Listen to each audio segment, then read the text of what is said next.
Good day everyone, we are the group 3 and we will be discussing the role of the linguistic environment.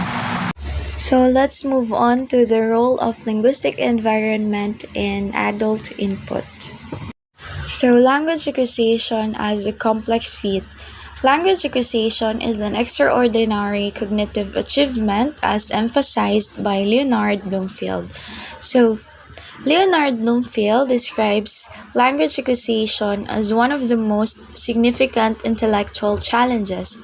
This highlights that learning language is not a simple task for children but a complex cognitive process. It requires considerable effort and is fundamental to human development. So, the importance of linguistic input. While children can develop basic language systems, example home signs among deaf children, they require a rich linguistic environment to fully develop mature language skills. So, although children can invent simple forms of communication, such as home signs in deaf children who have limited exposure to formal language, they still need a rich language environment to fully acquire a mature language. This implies that social and linguistic interaction with adults is crucial for comprehensive language development. Parameter setting models. These models suggest that children use linguistic input to understand and apply the rules and parameters of their language.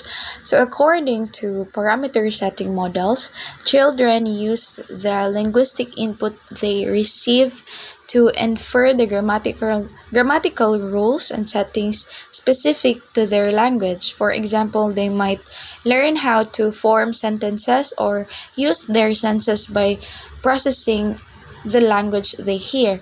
This theory suggests that children are active learners, turning into the specific parameters of their language based on input.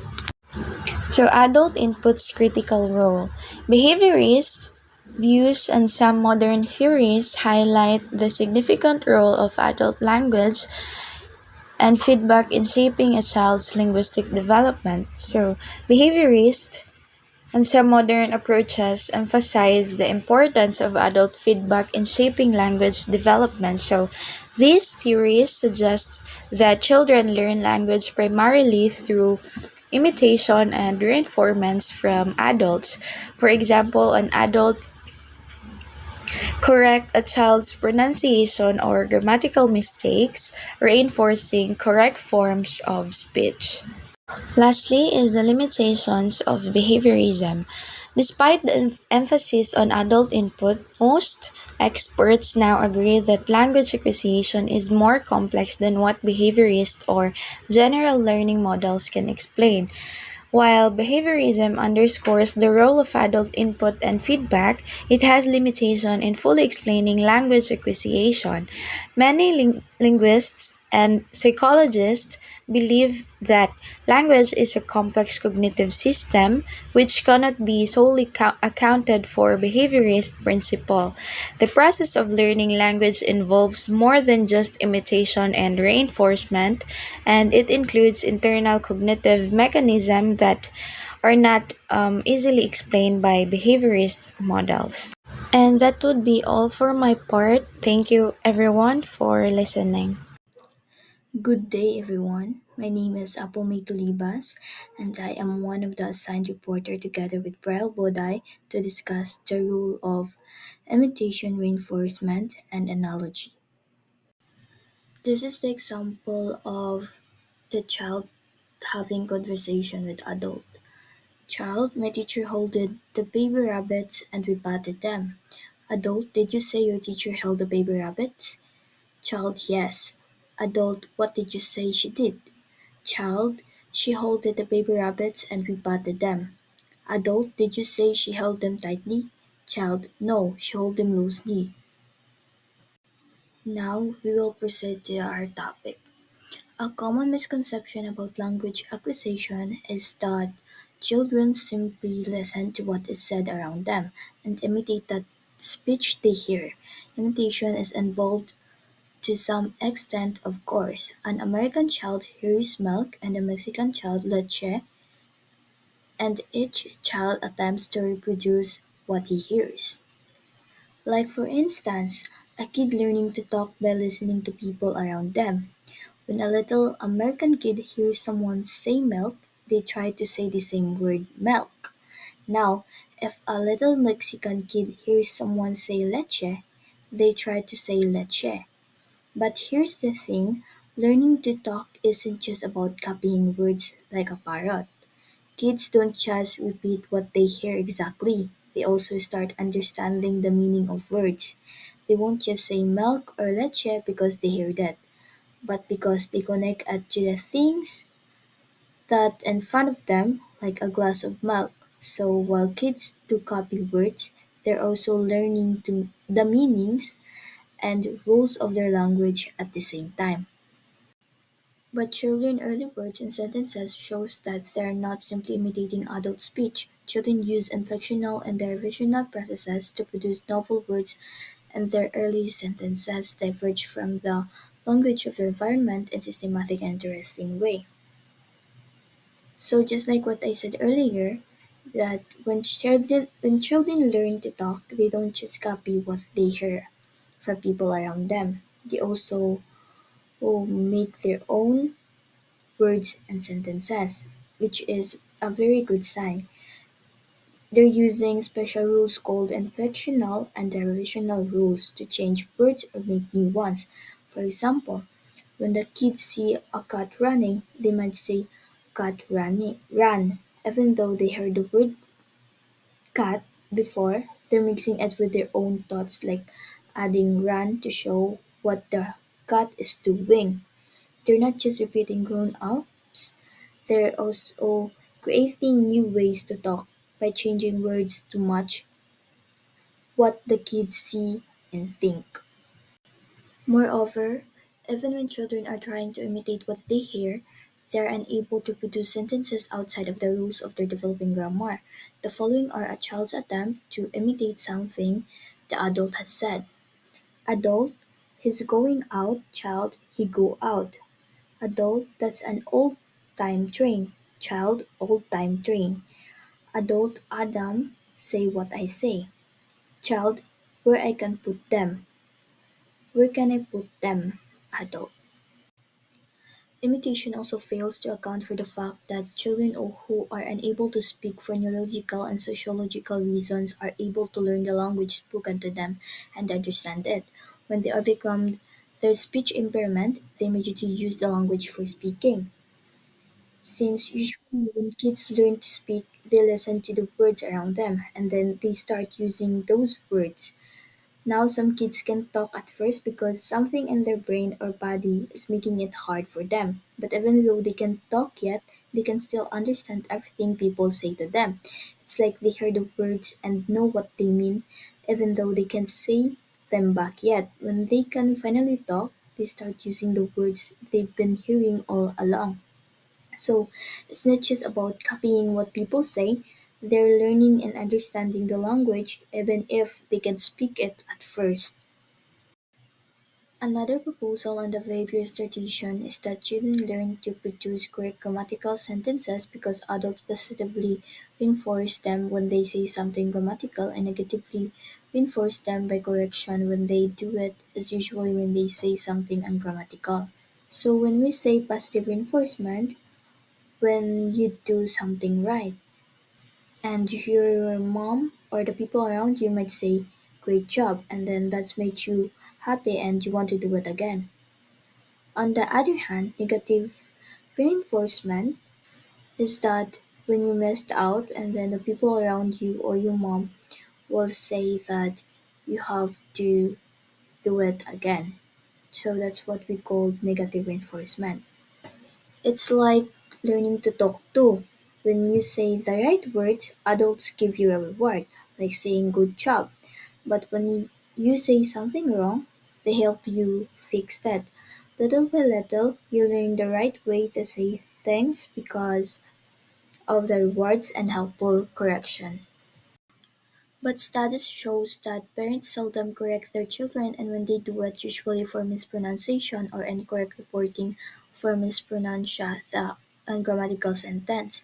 Her curl my hair was not corrected because it of facts and not for bad grammar. When uttered, child uttered the grammatical sentence, Walt Disney comes on today. She was corrected because the television program was shown on Wednesday. So sometimes when a kid says something wrong, like calling a TV show Walt Disney comes on Tuesday when it actually comes on Wednesday, someone like their parents might tell them, no, it's on Wednesday. This is because what the kid said wasn't true. But if they said something like her curl my hair, which isn't exactly the right grammar, the parent may not correct them right away. They might not say anything because what the kid said is not about facts, it's just the way they put the words together. One researcher concluded somewhat wryly that it is truth value rather than syntactic well-formedness that chiefly governs explicit verbal reinforcement by parents, which renders mildly paradoxical the fact that the usual product of such a training schedule is an adult whose speech is highly grammatical but not notably thoughtful. Like, for instance, that when the kid talk to the parents, they will help the kid learn to speak better. They make sure they say things the right way, like using the correct words and sentences. They don't always focus on whether what they said is true.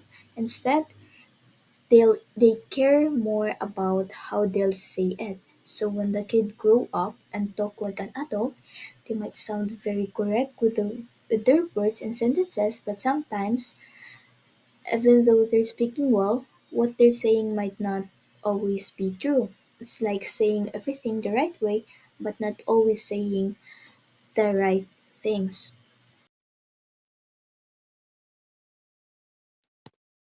The three key aspects of children's language learning: recast and parental feedback, explicit correction of syntax, and the use of analogy. It highlights the limitations of these strategies and emphasizes the complexity of grammar acquisition.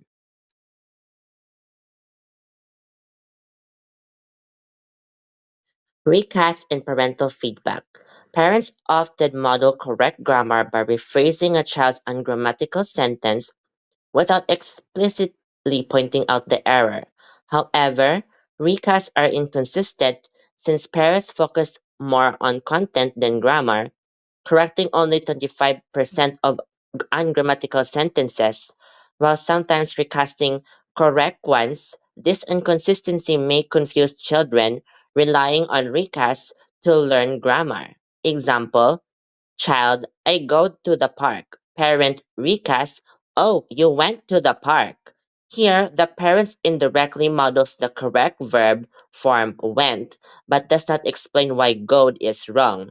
The child might not internalize the rule.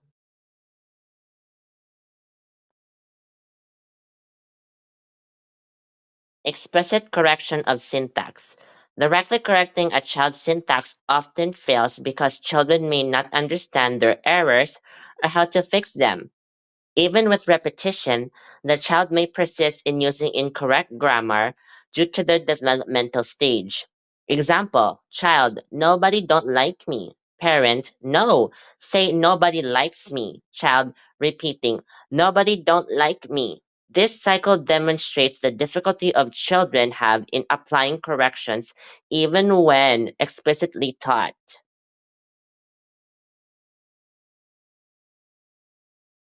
Use of analogy in sentence formation. Children learn language partly by analogy, forming new sentences based on patterns they hear. While this helps generalize rules, it can lead to errors when the analogy does not align with English syntax rules. Examples: correcting analogy, hearing I painted a red barn and creating I painted a blue barn. Incorrect analogy, hearing I painted a barn red and forming I saw a barn red, which is ungrammatical. Avoided errors. Despite using analogy, children do not make certain syntactic errors, such as interpreting John grows tomatoes to mean John grows, as in he grows something, showing an inherent understanding of grammatical constraints. The passage explores how children use analogy in language learning and why this process is guided by their understanding of syntax. While analogy helps in generalizing grammatical rules, children avoid certain syntactic errors due to their innate grasp of grammatical principles, likely informed by universal language.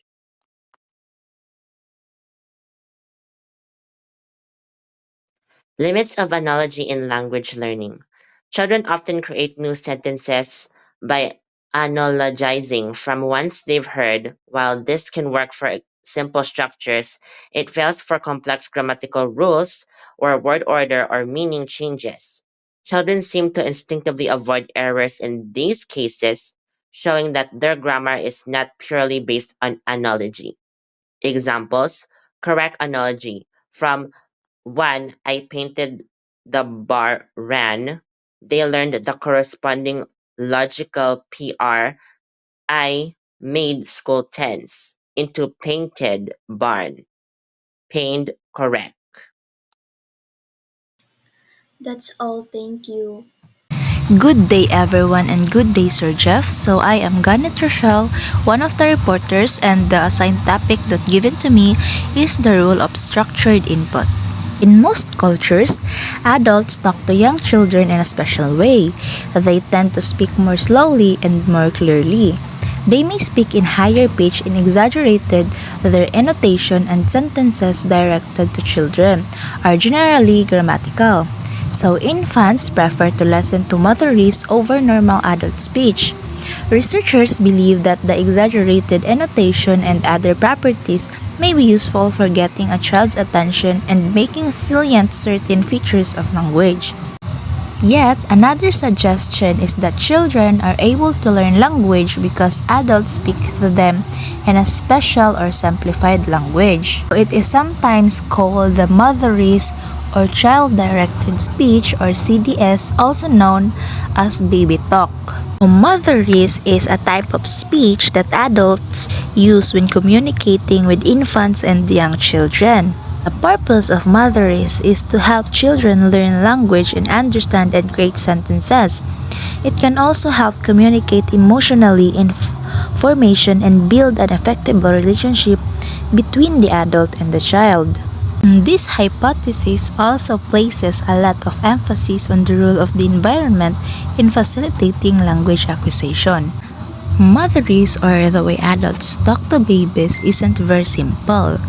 It includes complex sentences like questions, commands, and tag questions. So, for example, like you pat the dog gently, and the negative with tag questions is we don't want to hurt him, do we?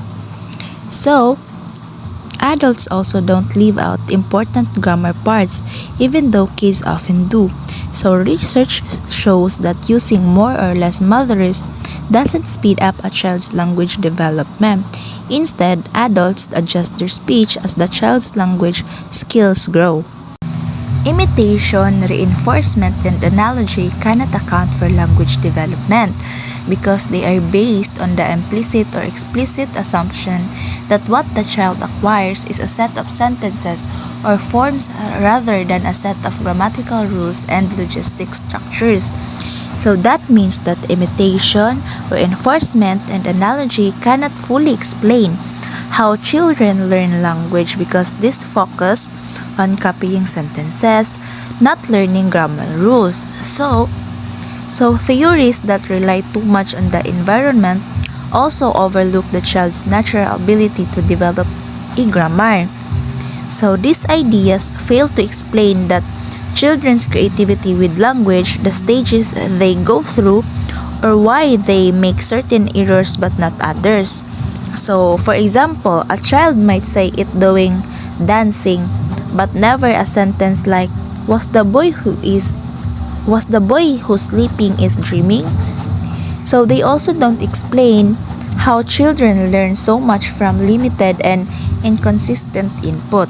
Now, next proceed to knowing more than one language. Roger Bacon, 1214 to 1294, he that understands grammar in one language understands it in another as far as the essential properties of grammar are concerned.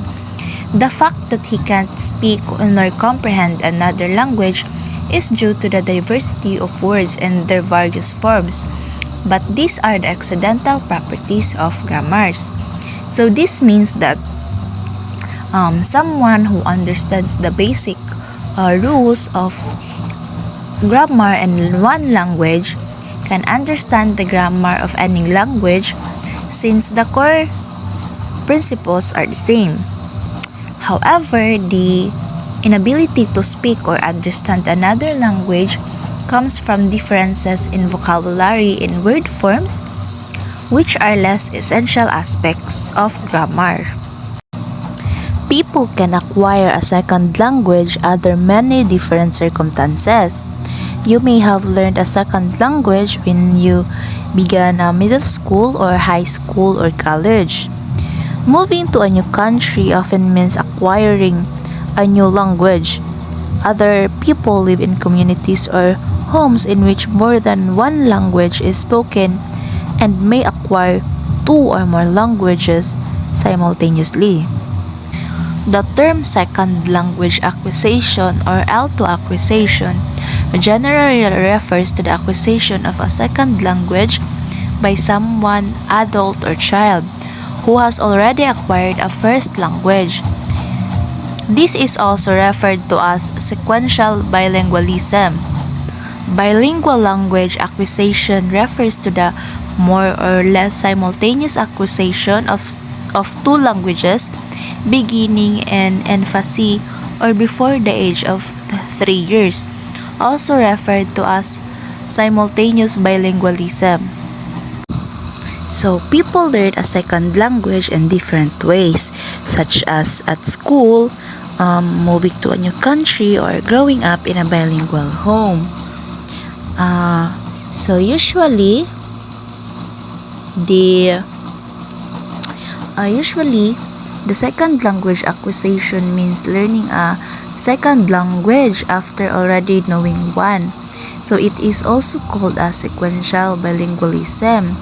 While learning two languages at the same time from young age or before the age of 3 is called bilingual language acquisition or simultaneous bilingualism. Now, let's proceed to the childhood bilingualism. About half of the world's population grows up speaking more than one language, especially in regions like Africa and Asia, where bilingualism or multilingualism is common. Many Western countries consider themselves monolingual, though they often host diverse language communities. In places like the US and Europe, bilingualism is often linked to immigration and seen as temporary. Bilingualism raises many questions, such as whether children confuse languages, whether learning two languages takes longer than one, and how it affects cognitive or academic growth.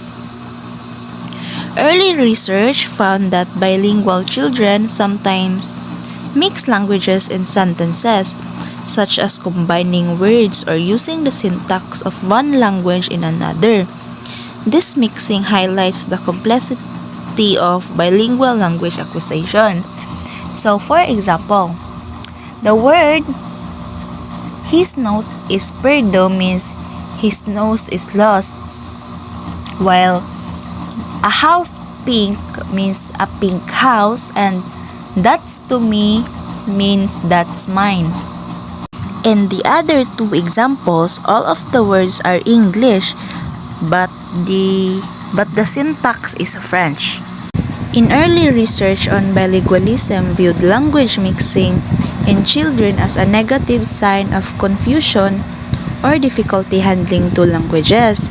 So this often led parents, following advice from the educators or psychologists, to stop raising their child bilingually.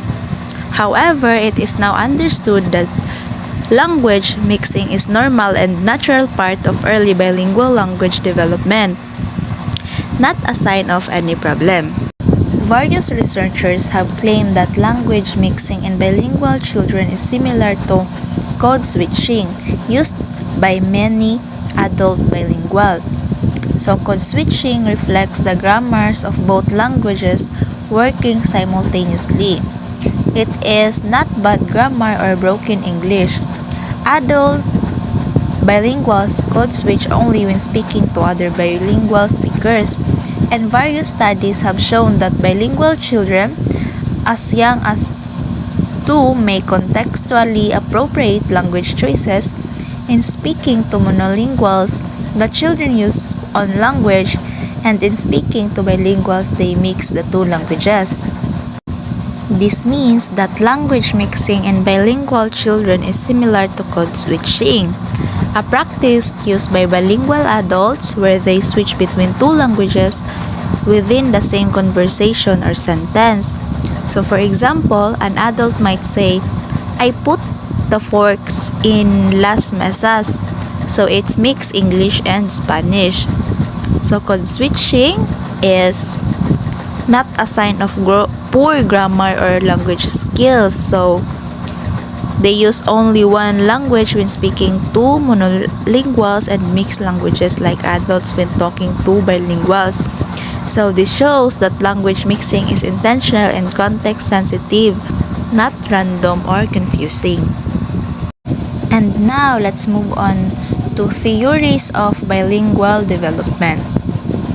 There is no reason to believe that the underlying principles and mechanisms of language education in bilinguals are qualitatively differed from those used by monolinguals. By Georgian Missal, Linguistics 24, 1986.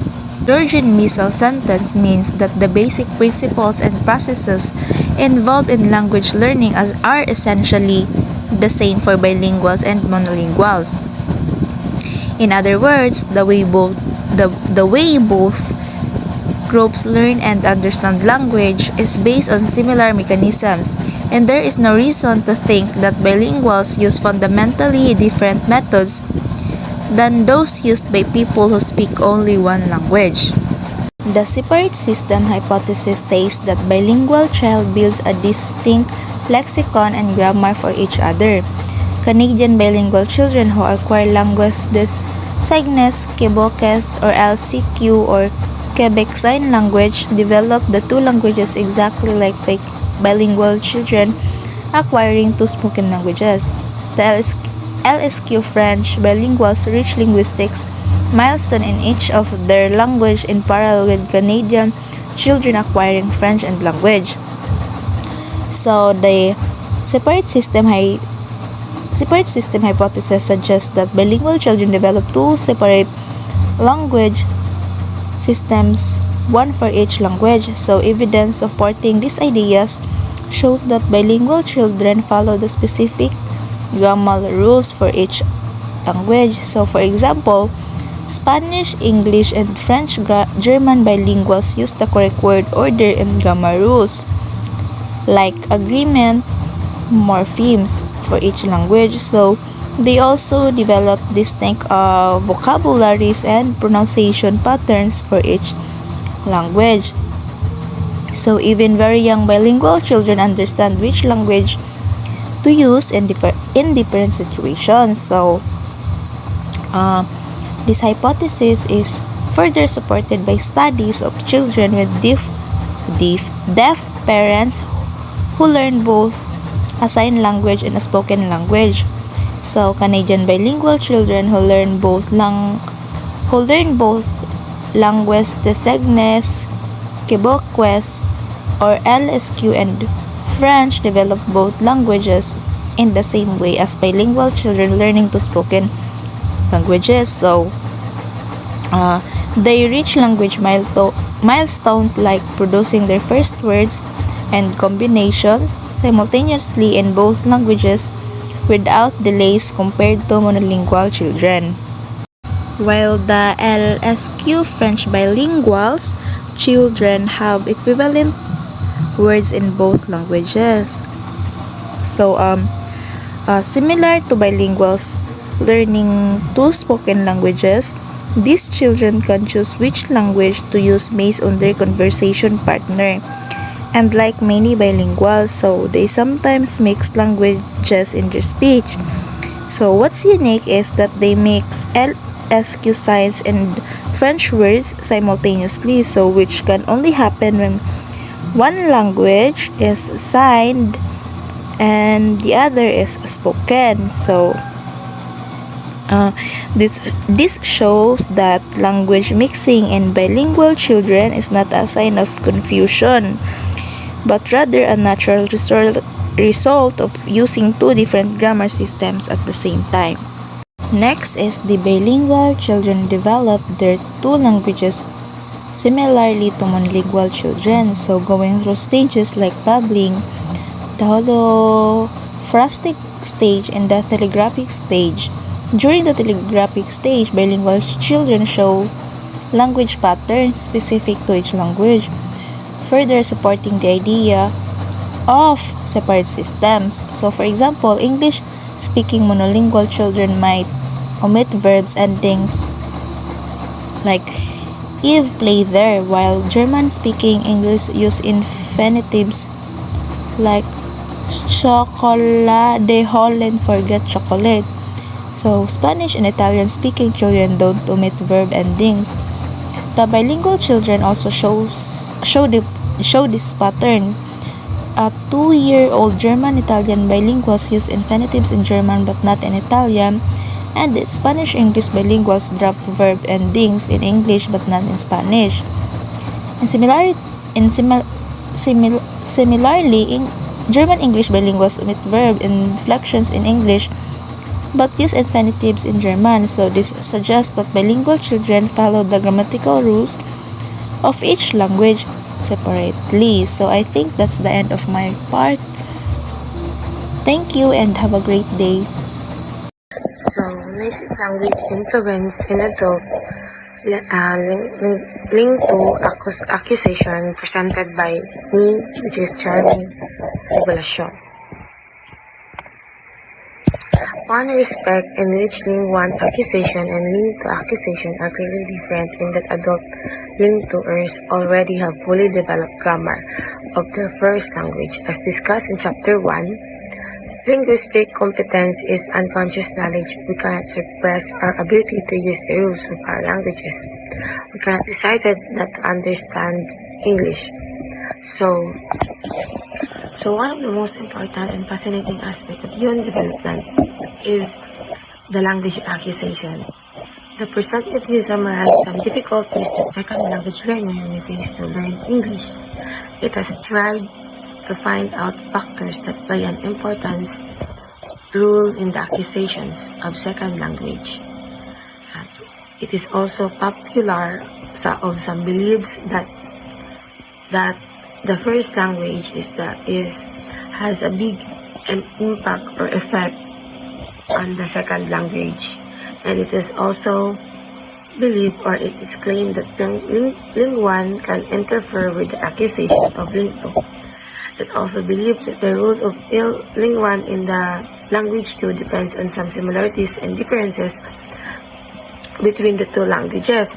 The present review brings to the force the similarities and differences between the first language and the second language accusation, and then concludes with some implications for teachers and researchers. The second page is the beginning of the stage. Lesson 2 seems to rely on in Ling 1 grammar to some extent. This is shown by the kinds of errors Ling 2 errors make, which often involve the transfer of grammar rules from the Ling 1. This is the most obvious in phonology. Generally speak within accents because they transfer the phonology rules and syllable structures, stress placement, or intonation patterns of their languages to their second languages. So it means that for the very beginning or for the very beginning of the stage, ang link to daw is, it seems that it is relying on the Ling 1 grammar, and because of that Some some grammar rules daw is transfer lang siya sa linto. It involve the phonology rules, syllable structures, stress placement, o intonational pattern. It just transfer into second languages. There are languages some languages are the example of native languages that are adapted from the second language. First is the fato, fact, pala, shovel, pala, ball, dita, fingers, dita, company. Correct me if I'm wrong, if my pronunciation is correct or not, but as I researched earlier, the pronunciation that I just said or speak is they are just the same. It's just not as prolonged.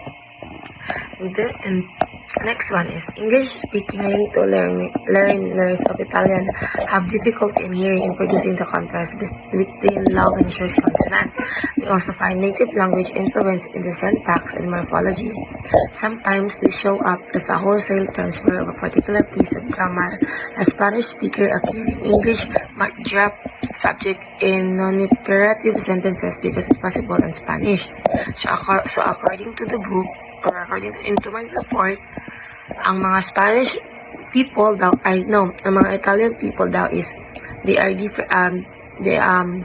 they experience difficulty in hearing, and they cannot differentiate the long and short consonant that people could talk towards to them, and they cannot hear the long and short consonant pronunciation.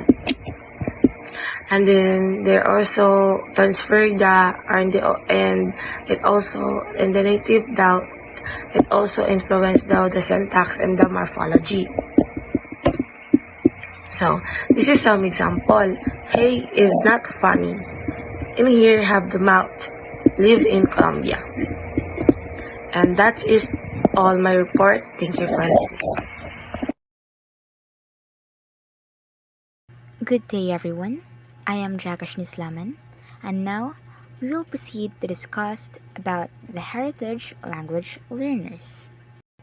But first, what is a heritage language learner? A heritage language learner is someone who grows up hearing and sometimes speaking language at home, but their main language changes later, like when they start a school. For example, a child might grow up hearing Spanish from their parents, but mainly speak English outside home.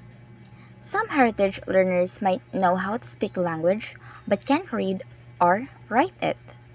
Now, let's talk about what happens to their language over time by learning the definition of language attrition and maintenance. Language attrition occurs when a heritage language is gradually lost, usually when a person transitions to using a dominant language, often starting when they entered school. However, language maintenance can happen if the heritage language continues to be used at home or in the community. Factors like consistent usage and parents' positive attitudes toward the language and culture significantly influence whether the heritage language is retained. Now, let's think about how age affects language learning. Well, research shows that the younger someone is when they start learning a second language, the better they'll likely become at it. For example, kids who start learning another language between ages 3 and 8 can often sound like native speakers. But as people get older, it becomes harder to learn certain parts of a language, like pronunciation. This idea is called a sensitive period, and it shows why early exposure to a second language is so important. Learning a second language doesn't just affect how we speak, it also changes our brains. Studies show that bilingual people have denser brain areas related to language compared to monolinguals. This means that learning a second language, especially early in life, can improve things like memory, problem solving, and even creativity. Now, let's talk about how bilingual children learn two languages. There is something called the separate systems hypothesis, which says that bilingual kids keep their two languages separate. For example, they learn the grammar and vocabulary of each language independently and use the right language in the right situation. Studies also show that bilingual kids aren't confused by having two languages. Instead, they are really good at switching between them depending on who they're talking to or where they are. This actually makes them more flexible thinkers. That would be the end of our discussion for today. So, thank you for listening. I hope this video gave you a better understanding of language learners and why learning them matters.